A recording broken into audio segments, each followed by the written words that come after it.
हो, ते गोमालमध्ये जी घटना घडली, तीन जणांचा मृत्यू झाला आहे. अतिसाराची लागण काय परिस्थिती सध्या काय माहिती? मी आता तुमच्या अगोदरच मी DHO सोबत बोललो, त्यांची माहिती घेतली. मागच्या मला वाटते 2 आणि 5 तारखेला 2 मृत्यू त्या ठिकाणी झालेले होते गोमाल या गावामध्ये. गोमाल हे गाव फॉरेस्टमध्ये त्या ठिकाणी आहेत आणि त्या ठिकाणी कुठल्याही रस्त्याची व्यवस्था नाही आहे.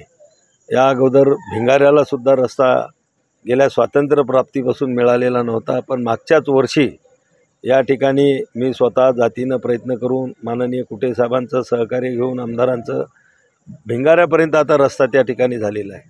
वारंवार फॉरेस्ट विभागाला सुद्धा आम्ही त्या ठिकाणी बैठका घेऊन तो मार्ग मोकळा केला. पण गोमाल एक छोटंसं त्या ठिकाणी फॉरेस्टमध्ये असणारी ती वस्ती आहे आणि तिथं संपर्क कोणाचा झाला नाही.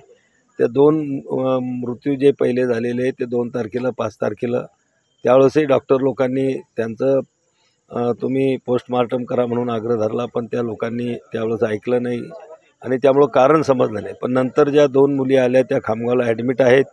त्यांच्या परिस्थिती म्हणजे तब्येती थोड्या स्थिर आहेत आणि त्यांचे संडास आणि पाणी याचं सगळं त्या ठिकाणी निरीक्षण केल्यानंतर डॉक्टरांचं असं म्हणणं आहे की त्याच्यामध्ये संडासमध्ये थोड्या रक्तांच्या पेशी त्या ठिकाणी आढळल्या आणि रक्तांच्या पेशी ह्या बहुतेक फूड पॉयझनिंगच्या केसमध्ये त्या ठिकाणी आढळतात असं डॉक्टरांचं मला त्या ठिकाणी सांगितलं. पण तिथे जवळपास गेल्या 3 दिवसापासून गोमालमध्ये आमची वैद्यकीय टीम अगदी मुक्कामाला त्या ठिकाणी थांबून आहेत आणि तिथलची सर्व परिस्थिती कंट्रोलमध्ये आहे, आटोक्यामध्ये आहे. आता कुठलीही नवीन असं नाही. तिथल्या पाण्याचा एकच सोर्स आहे, त्यातही पाण्याच्या सगळे नमुने वगैरे तपासून क्लोरीन वगैरे काय जे त्याच्यामध्ये व्यवस्था करावं लागेल ते सगळी पहिलेही केलेली होती. करून पुन्हा असं काही प्रसंग येणार नाही याची काळजी आरोग्य विभागाच्या माध्यमातून परिपूर्ण घेतल्या जात आहे.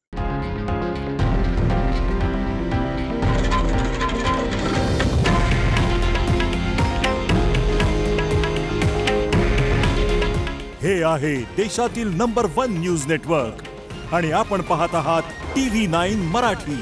काळजी तुमची, हित महाराष्ट्राचं.